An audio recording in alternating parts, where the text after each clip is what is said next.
ay tungkol sa isang video na nag-viral na isang lalaking nagsosolong nanonood ng concert sa ilalim ng ulan nang bigla siyang nilapitan ng grupo ng kalalakihan.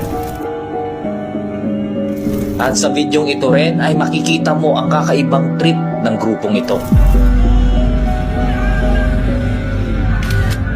Sa videong ito rin ay mas maiintindihan mo kaming mga lalaki. Itong video ay nakunan sa isang gig ng Agsunta nang may mapansin na lalaking nakatayo sa likuran ng crowd ng mag-isa habang umuulan at mukhang malungkot dahil din marahil sa kanta ng banda. Pero habang lahat ay nagsasayawan ay parang malalim ang kanyang iniisip hanggang sa nilapitan ito ng isang grupo ng kalalakihan. Masaya nila itong sinamahan sa likuran at binati na parang tropa, parang magbabarkada na kinomfort ang kasamahang may problema. Inaakbayan at ini-encourage din nila itong mag-enjoy dahil